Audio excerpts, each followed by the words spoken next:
ධම්මේසු අත්‍රා ගච්ඡන්තු දේවතා සද්ධම්මං මුනි රාජස්ස සුනන්තු සග්ග මොක්ඛදං ධම්ම ශ්‍රවණ කාලෝ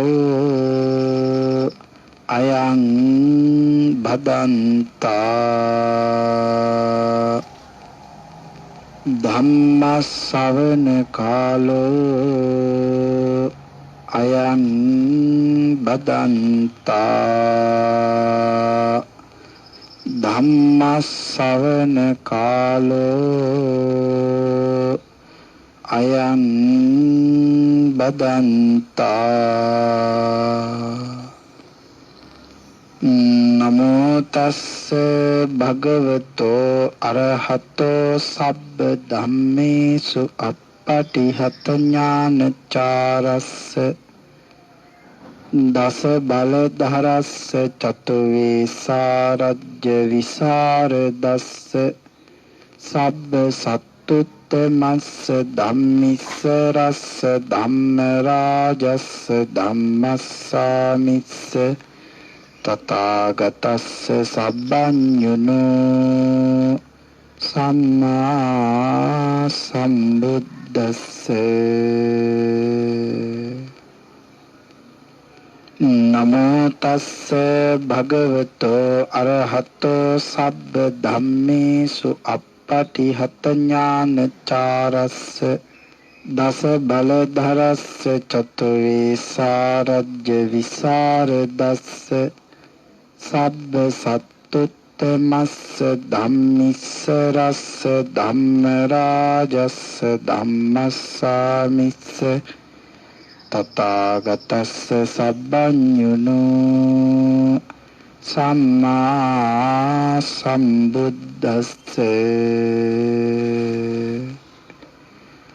නමෝ තස්ස භගවතෝ අරහතෝ සබ්බ ධම්මේසු අප්පටිහත ඥානචාරස්ස දස බල ධරස්ස චතු වේසාරජ්‍ය විසරදස්ස සබ්බ සත්තුත්තමස්ස ධම්මිස්ස රස්ස ධම්ම රාජස්ස ධම්මස්සාමිස්ස තථාගතස්ස සබ්බඤුනෝ සම්මා සම්බුද්දස්ස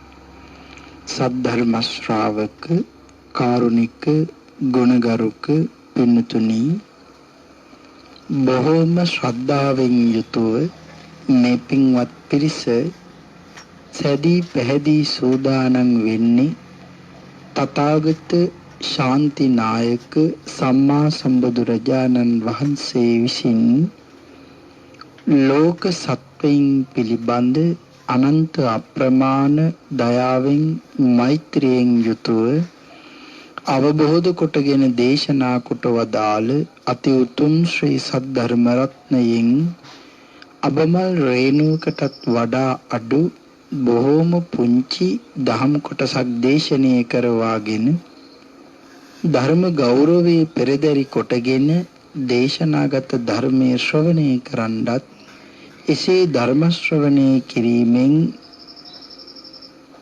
මෙලොව පරලොව දෙලොව ජීවිතයේම සුගතිගාමී කර ගැනීමේ උතුම් වූ පරම පවිත්‍ර චේතනාවෙනුයි සද්ධර්ම ශ්‍රවණය සඳහා සැදී පැහැදී සූදානම් වෙන්නේ.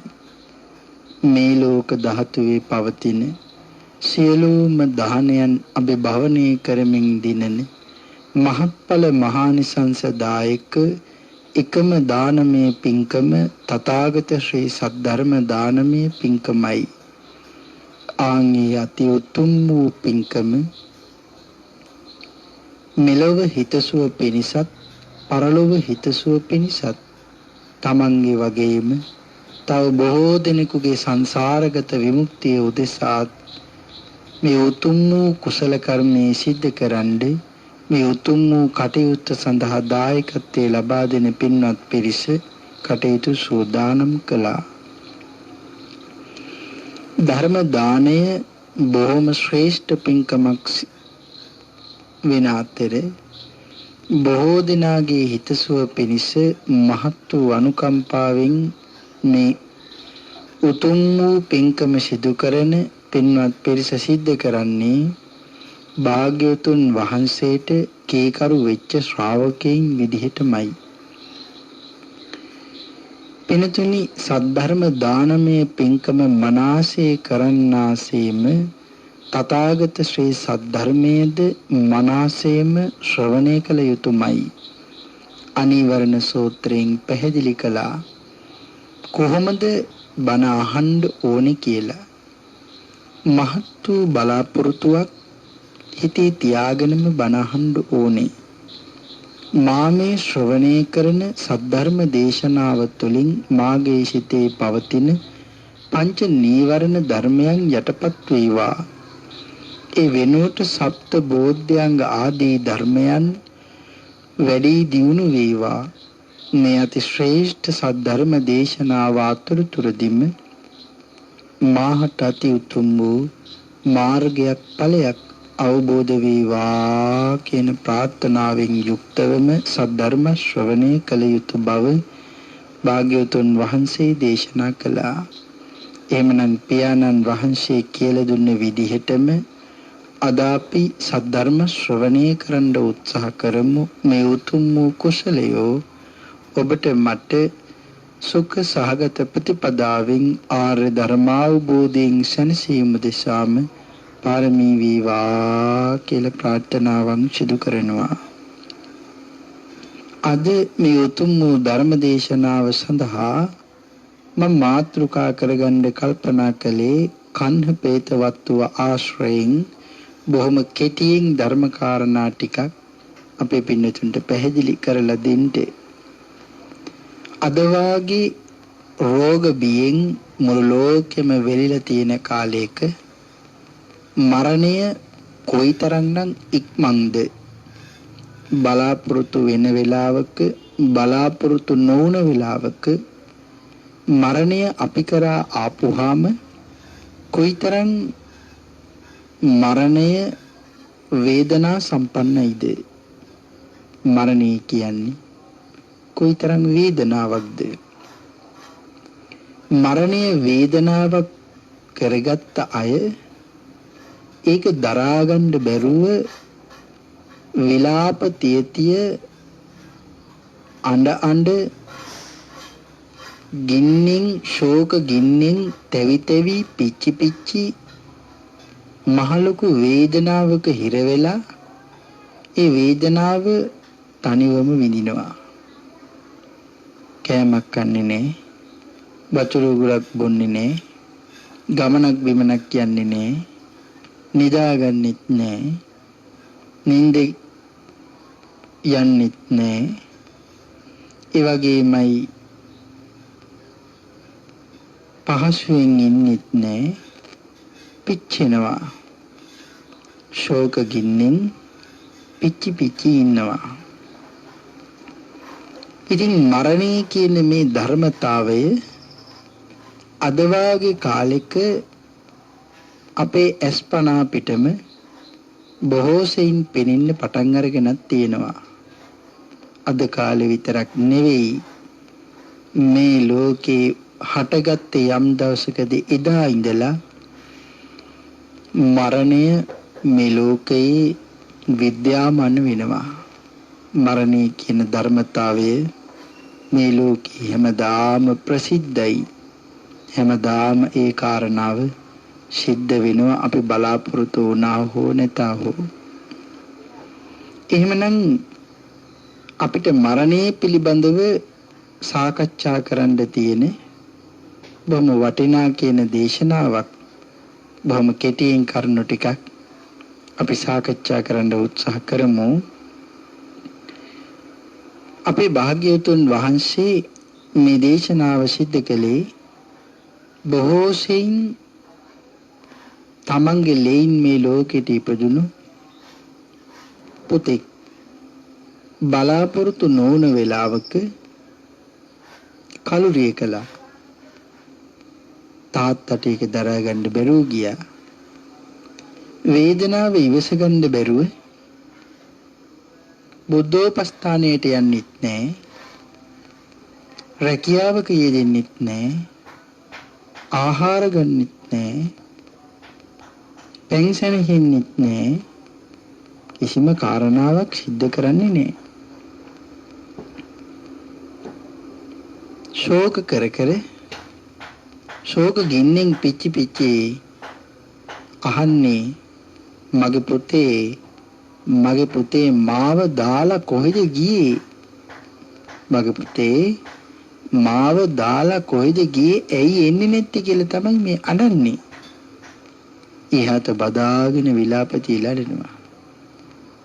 අපේ බුදුරජාණන් වහන්සේ මහා කරුණා සමාපත්තියට සමවදින මොහොතක මේ බමුණව දැක්කා. බමුණට සෝවාන් වෙන්න තරම් පින තියෙන බව භාග්‍යතුන් වහන්සේ දැක්කා. මම වැඩියොත් ඔහු සෝවාන් වෙනවා. ඔහුගේ දුක සංතාපය තුනී කරගන්න පුළුවන් මං ඔහු ගාවට ගියොත්. සුදුසු වේලාව වෙනකන් ඉඳලා දෙවෙනි දවසේ භාග්‍යවතුන් වහන්සේ භික්ෂූන් වහන්සේලා සමග සවැත් නුවර පිණ්ඩපාතේ වැඩියා. වැඩලා දානේ වළඳලා දන් දුන්න දායකයන්ට ධර්ම දේශනා කරලා ඒ භික්ෂූන් වහන්සේලාව නැවත විහාරස්ථානයට පිටත් කරලා යවලා ආනන්ද ස්වාමීන් වහන්සේත් එක්ක මේ අඬන උපාසකතුමාගේ ගෙදරට ගියා.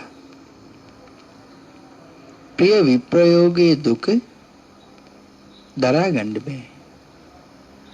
පේහි විප්‍රයෝගෝ දුක ප්‍රියංගෙන් වෙන්වීමේ දුක දරා ගන්න බැරුව විලාපති තියන්නනවා. බුදුරජාණන් වහන්සේ වඩිනවා කියලා දැනගත්ත මිනිස්සු භාග්‍යවතුන් වහන්සේට ගේ මැද්දේ විශේෂ ආසනයක් පනවලා භාග්‍යවතුන් වහන්සේව වාඩි කරවගත්තා. භාග්‍යවතුන් වහන්සේ වන්දනා කරගත්තා. ගේ ඇතුළට ගිහිල්ලා ශෝකයෙන් පිච්චි පිච්චි ඉන්න උපාසකතුමාව අත් දෙකෙන් උස්සගෙන අත් දෙකෙන් අල්ලගෙන බුදුරජාණන් වහන්සේ ළඟට එක්කරගෙන ආවා. බුදුරජාණන් වහන්සේ ළඟට ආපුවාම බුදුරජාණන් වහන්සේ ළඟ එකත් පසුව ඉඳගෙන නමුත් පුදුමාකාර ශෝකයකින් භාග්‍යවතුන් වහන්සේ මේ උපාසකයෙක්ගෙන් අහනවා, උපාසකේ අතීතයේ ඉඳපු නුවණැති අය නුවණැත්තන්ගේ වචනේ අහලා මරිච්ච දරුවන් පිළිබඳව ශෝක කළේ නෑ. අතීතයේ ඉඳපු නුවණැති අය නුවණැත්තන්ගේ වචනේ අහලා මරිච්ච දරුවන් පිළිබඳව ශෝක කළේ නෑ. එහෙම කාරණා මතක් කරලා ඔහු ඉල්ලීමක් කරනවා, අනේ ස්වාමීනි එහෙමනම් ඒ කාරණා මටත් කියලා දෙන්න කියලා. ඒ වෙලේ බුදුරජාණන් වහන්සේ ඔහුගේ හිතේ තියෙන ශෝකය තුනී කරන්න ධර්ම දේශනා කරනවා. ඒ වෙලේ මතක් කරනවා උපාසකය අතීතයේ ద్వාරවතී කියන නුවර සහෝදරියෝ 10 දෙනෙක් රජකම් කරනවා.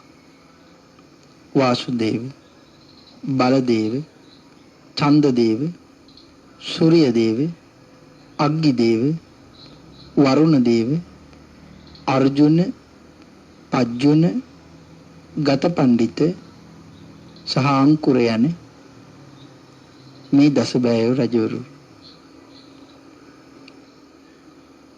මේ රජවරුන් අතුරින් වාසුදේව කියන ඒ කියන්නේ පළවෙනිම රජුරු ලොකු සහෝදරයා.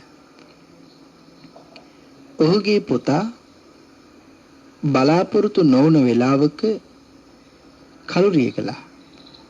දැන් භාග්‍යවතුන් වහන්සේ අර උපාසකතුමාට කරුණ මතක් කරනවා. බලාපොරොත්තු නොවන වෙලාවක මේ කාරණාව සිද්ධ වුණ නිසා දරා ගන්න බැරුව රජුරු පුදුමාකාර ශෝකයෙන් යුක්ත වුණා. ශෝක නැමැති සාගරේ රජුරු ගිලුණා. රජ කෙනෙක් අතින් වෙන්න ඕන සියලුම කාර්යයන්, තාත්තා කෙනෙක් අතින් වෙන්න ඕන සියලුම කාර්යයන්, ගෘහපතියෙක් විදිහට වෙන්න ඕන සියලුම කාර්යයන්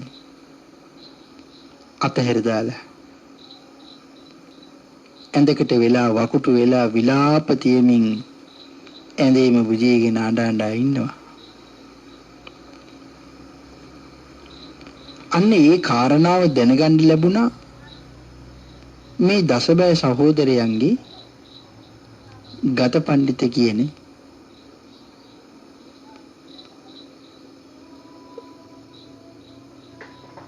උත්තමයන්ට. ඒ විලේ ගත පඬිතයන් කල්පනා කරනවා මම හැර වෙන කිසිම කෙනෙක් නම් නෑ මගේ සහෝදරයාගේ හිතේ තියෙන ශෝකය අතහැරලා දාන්න පුළුවන් කෙනෙක්. ඒ නිසා මං විතරයි ඉන්නේ මගේ සහෝදරයාගේ හිතේ තියෙන ශෝකය තුනී කරලා දාන්න පුළුවන් නම් ඒ එකම කෙනා මං විතරයි. මම උපක්‍රමයකින් මගේ සහෝදරයාගේ හිතේ තියෙන ශෝකය තුනී කරලා දාන්න ඕනේ. එහෙම කියලා කල්පනා කරලා උපායකින් ශෝකේ දුරු කරනවා කියලා හිතලා උමතු කෙනෙක් වගේ මුළු නගරයේ පුරාවටම හැසිරෙන්න පටන් ගත්තා. හැසිර අහස දිහා බලාගෙන ප්‍රකාශයක් කරනවා. මට හාවෙක් ඕනේ. මට හාවෙක් ඕනේ කියලා අහස දිහා බලාගෙන මුළු නුවර හැමතැනම හැසිරෙනවා මිනිසුන්ට ඇහෙන්නත් එක කියා. නුවරේ ඉඳපු මිනිස්සු කල්පනා කරන්න පටන් ගත්තා. අනේ ගත පඬිතුමා උමතු වුණාවද්ද? ගත පඬිත තෙමේ උමතු වෙලා මුළු නුවර පුරාවටම මේ ආරංචි රැව් පිළිරැව් දෙන්න පටන් ගත්තා. ඒ වෙලේ රෝහණීය කියන ඇමතිතුමා පුතා මල රජුරු ළඟට ගිහිල්ලා වාසුදේව රජුරු ළඟට ගිහිල්ලා ඔහුත් එක්ක කතා කරනවා. මහරජතුමනි, නැගිටින්නේ. ඔබ මෙහෙම ඉඳීමෙන්, ඔබ මෙහෙම නිදා ගැනීමෙන් කවර වැඩක්ද? මොන අර්ථයක්ද ස්වාමීනි? ඔබ වහන්සේ දන්නවද? ඔබ වහන්සේගේ හදවත වගේ වෙච්ච, ඔබ වහන්සේගේ දකුණු ඇහැ වගේ වෙච්ච තමන්ගේම සහෝදර වූ ගත පඬිතුමා වාතයේ බලවත් වෙලාද කොහෙද? උමතු කෙනෙක් වගේ හාවෙකු ඉල්ලමින් විලාප තීතියා රට පුරා ඇවිදිනවා. නැගිටින්න ස්වාමීනි ඔහොම ඉන්න එපා. නැගිටලා බලන්න මොකද්ද මේ මහා නස්පත්තිය කියලා. මහරජතුමනි නැගිටලා බලන්න කියලා කිව්වා. රෝහණීය ඇමතිතුමා මෙහෙම වචන මතක් කරනකොට වාසුදේව ඇමතිතුමාට තවත් ශෝකයක් හිතට දැවුණා වගේ වෙවුලමින් ඇඳෙන් නැගිටිනවා. මොකක් නිසාද කියලා සඳහන් කරනවා සහෝදර කැක්කුමෙන්නි කියලා. සහෝදර ප්‍රේමයෙන් ඇඳෙන් වෙවුලමින් නැගිටිනවා. නැගිටලා මාලිගාවෙන් බිමට බැහැගෙන ඇවිල්ලා උමතුවෙන් වගේ හැසිරෙන මුළු නගරය පුරාවටම තමන්ගේ මල්ලි ගත පඬිතුමා ළඟට ගිහින් අත් දෙකෙන් තදින් අල්ල ගන්නවා. අත් දෙකෙන් බදාගෙන ඔහුත් එක්ක කතා කරනවා. මලණ්ඩේ මොකද මේ වෙලා තියෙන්නේ? මොකද මේ? උමතු වෙච්ච කෙනෙක් වගේ මේ මුළු ద్వාරවතී නුවරම හාවෙක් ඉල්ලමින් විලාපතියේ අඬ කෑ ගහ මොනවද මේ කරන්නේ?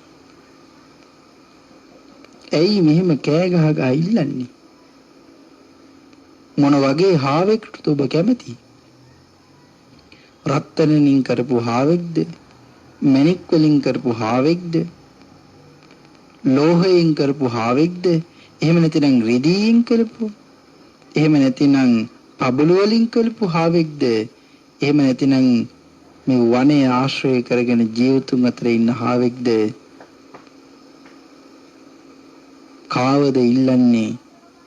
මම නුඹට ගෙනල්ලා දෙනවා. ඒ නිසා මගේ මල්ලි මට කියන්න මොන හාවෙක්ද ඕනි කියලා. ඒ වෙලේ පඬිතුමා සඳහන් කරනවා මහරජා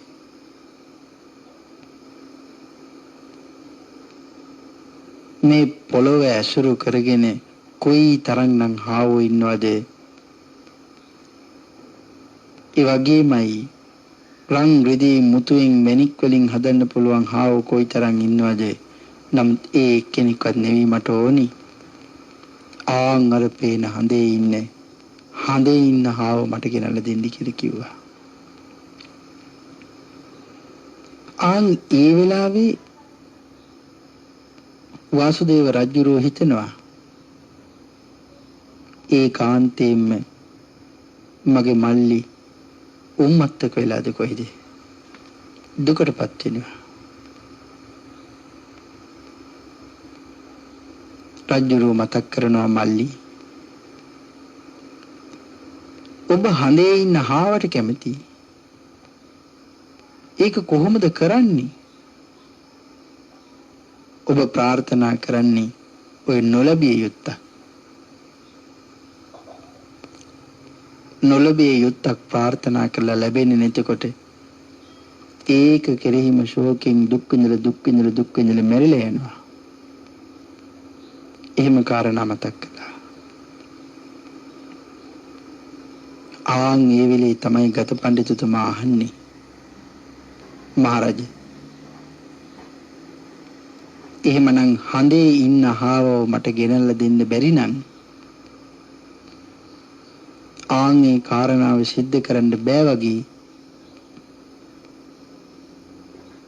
ඔබ කොහොමද මැරිච්ච පුතා වෙනුවෙන් තව තවත් ශෝක කරන්නේ දුක් විඳින්නේ? ඔහු මැරුණා නම් ඔහුව නැවත ගෙන්වන්න පුළුවන්ද? ඔහු වෙනුවෙන් ශෝක කළාට වැඩක් තියෙනවද? මහරජා මම ඉල්ලුවේ නොපෙනෙන දෙයක් නෙමෙයි මං ඉල්ලුවේ පේන දෙයක්. හඳේ ඉන්න හාවව මට ගෙනල්ලා දෙන්න. නමුත් ඔබ ඉල්ලන්නේ නොපෙනෙන දෙයක්. මහරජේ ඔබේ පුතා කොයි ලෝකෙ ගිහින්ද කියන එක දන්නේ නැහැ. ඒ නිසා නැවත ඔහුව ගෙන්න ගන්න බෑ. ඔබ ඒ වෙනුවෙන් ශෝක කරනවා. එහෙම කාරණා මතක් කරලා බොහොම ගැඹුරින් ධර්මයක් දේශනා කරනවා. කවුද මේ බණ කියන්නේ? මල්ලි විසින් තමන්ගේ අයියට බණ කියනවා. මොකටද මේ බණ කියන්නේ? අයියාගේ හිතේ තියෙන ශෝකේ නැති කරලා දාන්න.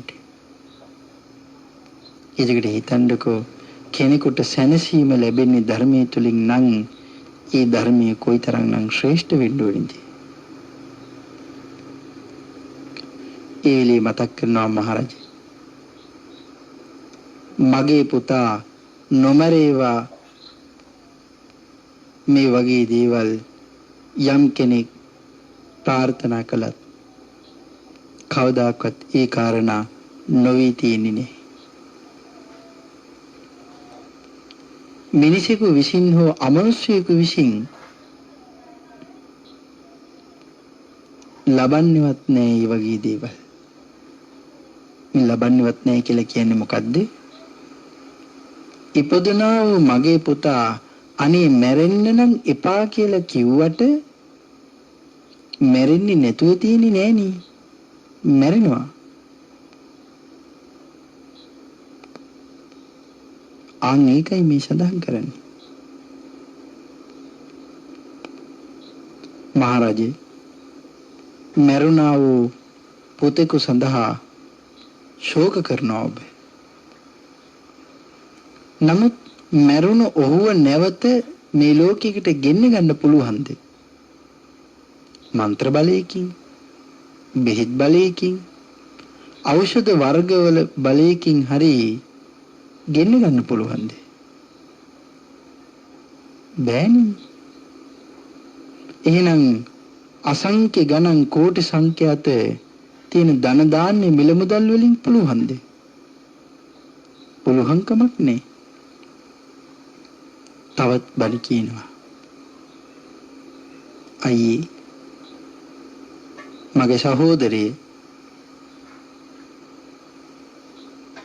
මරණේ කිසිම දවසක ධනයෙන්වත් බලයෙන්වත් ජාතිය නිසාවත් කවදාකවත් නතර කරලා දාන්න බෑ. කෙලවරක් නැති ධනෙ තිබුණත් කෙලවරක් නැති භෝග තිබුණත් මේ මුළු ලෝකෙටම අධිපති වෙලා හිටියත් ඔවුන්ට යම් දවසක මැරෙන්න වෙනවා. ඒ අයට ජරා මරණ නෑ නෙවෙයි තියෙනවා. ශාස්ත්‍රීය බ්‍රාහ්මණ වෛශ්‍ය මේ උසස් කුලවලට පහත්යයි සම්මත ශුද්‍ර සැඬොල් ආදී මේ කුලවලට කොයිතරම් ජාතීන් විදිහට බෙදිලා හිටියත් ඒ සියලුම දෙනාට මැරෙන්න වෙනවා. බ්‍රාහ්මණ ආගමේ උගන්වන ආකාර 6ක් වූ වේදේ හදාරනවද? කියවනවද? පූජා හෝම ආදී පවත්වනවද? යంత్ర මන්ත්‍ර ජප කරනවද?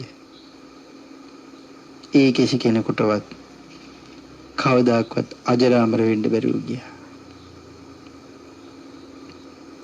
ඊ타ත්ම සංසුම් සමාධිගත වන සිත් ඇති වයෝ වෘද තපෝ වෘද ගුණෝ වෘද හික්මීමෙන් සම්පූර්ණ වෙච්ච ඍෂිවරු මේ ලෝකේ ඉන්නවද? රාග ද්වේෂ මෝහ ආදී කෙලෙස් කිනි තවන්නා වූ යම් කෙනෙක් ඉන්නවද? ඔවුන්ද සුදුසු කාලේ ආපුවාම මේ ශරීරය අතහැර දාලා යන්න යනවා.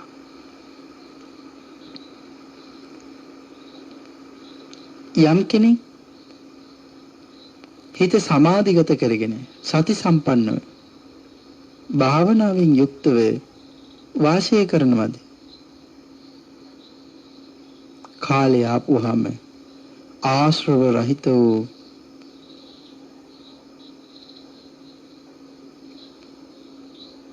ඔවුන් කර්මක්ෂය කිරීමෙන්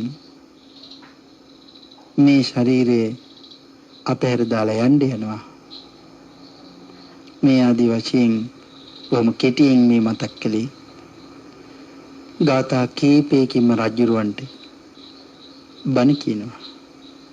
මේ කියන්නේ සියලු දෙනාට මැරෙන්න වෙනවා. යම් දවසක මරණය ආවොත් අපි කාටවත් බෑ කියන්නේ බෑ. ජාතීන් වලට ගෝත්‍ර වලට නම් වලට අපි බෙදිලා උස මිටි මහත කෙට්ටු සුදු කළු තලිලු උසස් පහත් මධ්‍යම පැලැන්ති දුප්පත් පොසත් මේ ආදී වශයෙන් බෙදලා හිටියත් කොයිතරම් යාන වාහන ඉඩකඩම් නම්බු නාම කීර්ති වතු පිටි ඉඩකඩම් ගොඩ ගැහුවත් ඒ ඇයිටත් කිසිම දෙයක් නැති දුප්පතාටත් යම් දවසක මැරිලා යන්න වෙනවා. අර හම්බ කරපු සියලුම දේවල් අතහැර දාලා යම් දවසක සියලුම දෙනාට මරණයටපත් වෙන්න වෙනවා. ඉතින් මහරජේ මරුණ කෙනෙක් කොහොමනම් නැගිටලා ගෙන්වන්නද? මෙහෙම කාරණා මතක් කරමින් මරණය නම් සියල්ලන්ටම උරුමයි. මරුණ කෙනෙක් නැවත කෙසේනම් ගෙන්වන්නද? සියලුම සත්‍යයන්ට යම් දවසක මැරෙන්න වෙනවා කියන කාරණාවක් දක්වලා බොහොම ගැඹුරු ධර්ම දේශනාවක් සිද්ධ කරනවා. ගත පඬිතුමන් තමන්ගේ අයියන්ඩිට ධර්ම දේශනා කරනකොට ඒ කාරණා අහගෙන ඉඳලා රජුරුවන්ගේ හිතේ ශෝකේ තුනී වෙලා ගියා. කෑලි වලට කැඩිලා බිඳිලා තිබුණු හිත නැවත ටිකෙන් ටික සකස් කරගෙන ප්‍රභාස්වර සම්පන්න වෙන්න පටන් ගත්තා. බොහොම සතුටින් තමන්ගේ මල්ලිට කරුණ මතක් කරනවා.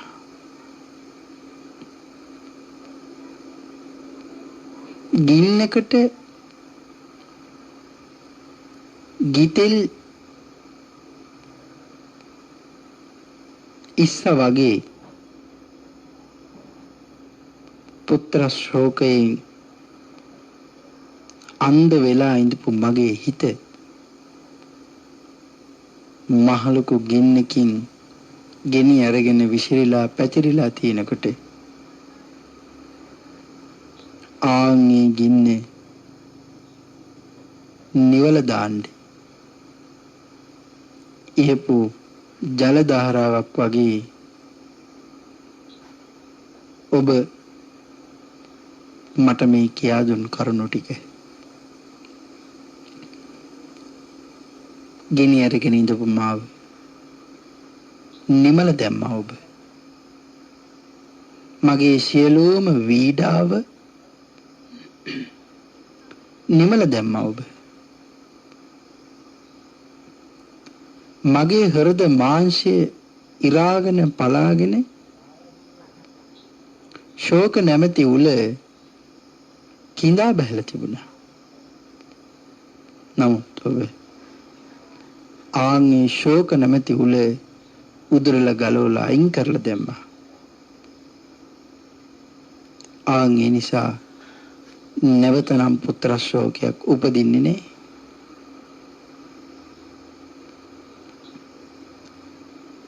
ශෝක නැමැති හුල උදුරලා ගලවලා අයින් කරලා දමාපු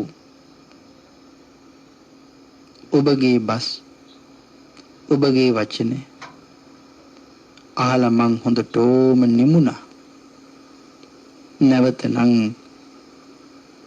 ඒ පුතා වෙනුවෙන් මං ශෝක කරන්නෙත් නෑ. මං අඬන්නෙත් නෑ. මෙහෙම කාරණා මතක් කරපුවාම නැවත පෙර ඉඳපු විදිහටම රජුරෝ හිත සකස් කරගත්තා. ගත පඬිතයන්ගේ ප්‍රඥාව නිසා, ගත පඬිතයන්ගේ අනුකම්පාව නිසා රජුරෝ නැවත ප්‍රකෘති තත්ත්වයටපත් වුණා.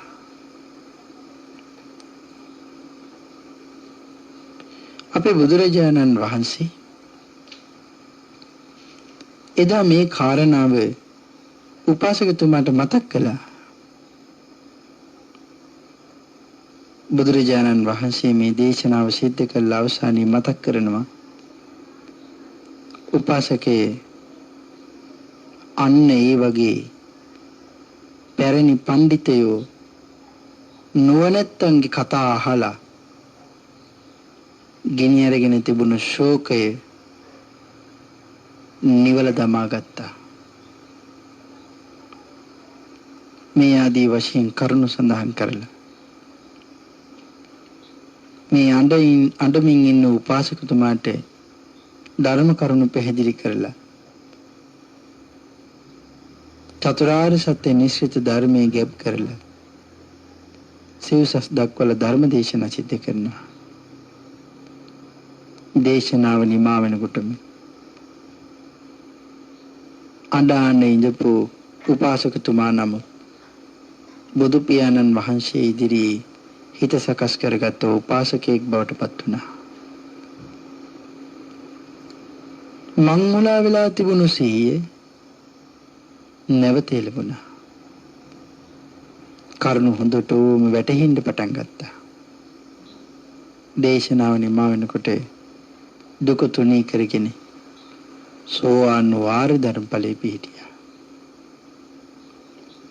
සෝවාන් වාර ධර්ම ඵලයේ පිහිටියා බව දැනගත්ත බුදුරජාණන් වහන්සේ ධර්ම දේශනාව නිමා කළා. නැවත විහාරයට වැඩියා. මේ කාරණාව අපේ පින්තුන්ගේ ජීවිතයටත් ගලප ගන්න. අම්මා මැරුණාම, තාත්තා මැරුණාම, සහෝදරියෙක් මැරුණාම, සහෝදරියක් මැරුණාම, අපිට හුඟක් ලෙන්ගතු අය මැරුණාම වේදනාව දරා ගන්න බැරුව විලාපතියමින් අඬමින් ශෝක කරනවා. ඒක තමයි හැටි. නමුත් නොනැත්තෝ ශෝක කරන්නේ නේ. මරණ කෙනෙක්ව ගෙන්න ගන්න බෑ. මරණ කෙනෙක් වෙනුවෙන් ඇඬුවා කියලා මට ලැබෙන දෙයක් නේ. ඔහු දන්නෙත් නෑ මට ලැබෙන දෙයක්වත් නෑ. එහෙමනම් මරුණ අයට යන්න දෙන්න ඕනේ.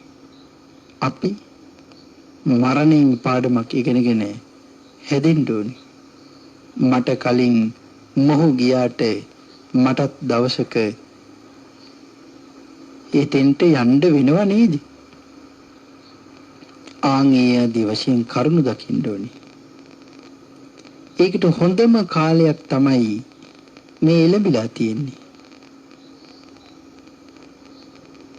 මේ වාගේ කාලයක මිනි පෙට්ටි කොයිතරම් ගොඩ ගෙනවද?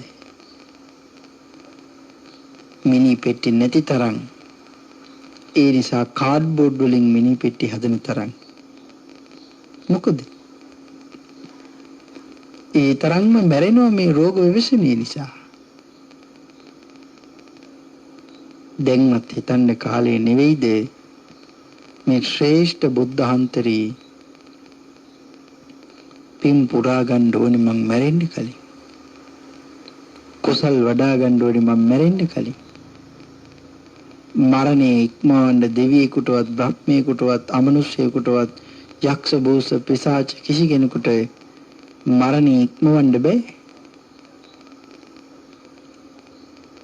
මරණයට පත් වෙනවා කියලා කියන්නේ මේ සසරදී නැවත උපදිනවා කියන එක. උපදිනවා කියලා කියන්නේ මැරෙනවා කියන එක. නමුත් පරිනිර්වාණය කරනවා කියලා කියන්නේ නැවත උපදිනවා කියන එක නෙවෙයි. පරිනිර්වාණය කරනවා කියලා කියන්නේ නැවත මැරෙනවා කියන එකත් නෙවෙයි. හැමදාටම නිවිලා යනවා. ඉපදිනවා මැරෙනවා ඒක දුකක් නම් ඒ දුකින් මිදීමේ මගක් තියෙනවා නම් ඒ මගේ ගියොත් හැමදාටම ඒ දුකෙන් නිදහස් වෙන්න පුළුවන් ක්‍රමේ තියෙනවා නම් අපි පරිනිර්වාණය කරනවා කියන තැනට ගියොත් ඉපදීමේ දුකකුත් නැහැ, මරණයටපත් වීමේ දුකකුත් නැහැ. ඒ නිසා වැඩ කැමැති ඇත්තොනම් නිවනට කැමැති අය බවට පත් වෙන්නේ. පිරිනුවන් පාන්න කැමැති කෙනෙක් බවට පත් වෙන්නේ. මැරෙන්න කැමැති කෙනෙක් බවට පත් වෙන්න එපා. පරිනිර්වාණය කරන්න කැමැති කෙනෙක් බවට පත් වෙන්න. මේ සසර බොහොම දුකයි. මද ආස්වාද සහිතයි. පංචකාමයේ සැපයක් තියෙනවනේ. මද ආස්වාද සහිතයි. උදාහරණයකින් පැහැදිලි කළොත් සමහර වෙලාවට අපේ ඇඟේ තියෙන තුවාල වටේට නියපොත්තෙන් කහනකොට යම් තරමක සැනසීමක්, පහසුවක්, සනීපයක් අපට දැනෙනවා. පංචකාමයෙන් ලැබෙන සැපේ හරියට කොයි වගේද? ආන්ගේ තුවාලේ වටේට හැම නියපොත්තෙන් අත ගන්නකොට දැනෙන්නේ සැපේ වගේ සැපයක්. එහෙනම් ඊට වඩා අති විශාල සැපයක් මේ ලෝකේ තියෙනවා. නිර්වාණ සැපේ. ආන්ගේ නිර්වාණ සැපේ ලබන්න ඔබ හැම දිනාටම පුළුවන්කම නිරන්තරයෙන් උදාපත් වේවා කියලා ආශිර්වාදයන් සිද්ධ කරනවා. මේ උතුම් වූ සද්ධර්ම දේශනාවේ දායකත්වයන් කීපයක්ම සඳහන් කරලා තියෙනවා. පොල්පිටිගම අලුත්වත්ත නම්බර 367 ලිපිණෙහි පදිංචි ටී.එම්. අබේරත්න බණ්ඩා තෙන්නකෝන් මහත්මාණන් ඇතුළු පින්වත් පිරිස විසින් දායකත්වයේ ලබා දෙනු ලබනවා. 2021 6 වෙනි මාසේ 9 වෙනි දිනේ පරලෝ සපත් වෙච්ච කේ.එම්. චන්ද්‍රාවති ස්වාමි දිනියට පින් පැමිණවීමත්, හිටපු පාර්ලිමේන්තු මන්ත්‍රී ශාලින්ද දිසානායක මලනුවන්ට පින් පැමිණවීමත්, ඩී.බී.එස්. දිසානායක මාමණ්ඩිය, ආර්.එම්. රාම්මණිකා නැන්දම්මා, කේ.එම්. පුංචි බණ්ඩා මල්ලි, සී.ඩී.එච්.එම්. චන්ද්‍රසේකර මහත්මාණන් සහ පවුලේ පරම්පරාවේ පරලෝ සැපත් වන්නට යෙදුනේ සංසාරගත සියලුම ඥාතීන්ටද මෙපින් අනුමෝදන් වේවා කියලා පුණ්‍යානුමෝදනාවන් සිදු කරනවා. රත්නත්‍රි ආශිර්වාදයේ ප්‍රාර්ථනා සිදු කරනවා. චන්ද්‍ර කුමාර, අජිත් යන පුතුන් දෙදෙනාටත් ජයන්ති, මංගලිකා, ධම්මිකා, ඉනෝකා, රේණුකා සහ සුජීවා යන දියණිවරුන්ට, චන්ද්‍රිකා, මාලනී යන ලේලිවරුන්ටත්, ප්‍රේමරත්න, කරුණාරත්න, සචිත, උපාලි, ප්‍රභාත් යන බෑනාවරුන්ටත්, මොණබුරු මිනිබිරියන්ටත් හැම දිනාටම රත්නත්‍රේ අනන්ත ගුණ බලයෙන් නිරෝගී චිරජීවනයේ උදාපත් වේවා. දරුවන්ගේ අධ්‍යාපන කටයුතු දියුණු පවුණු වේවා කියලා ආශිර්වාදයන් සිද්ධ කරනවා. ඒ වගේම දායකත්වයේ ලබා දෙනු ලබනවා නවසීලන්තයේ පදිංචි මොහාන් ඉන්ද්‍රසිරි පින්වත් මහත්මාණන් සහ අනුෂි එරංගිකා උඩුගම යන මහත්මිය ඇතුළු කාරුණික පින්වත් පිරිස උතුම් වරමුණු වශයෙන් සඳහන් කරනවා. ඒ.එම්. ඩිංගිරිමැණිකේ මෑණියන්ට පින් පැමිණවීමත්, සියාතු හාමි පියාණන්ට පින් පැමිණවීමත්, ආර්.එම්. හීම්බණ්ඩා පියාණන්, පුංචි කුමාරි මෑණියන්, ඒ.පී.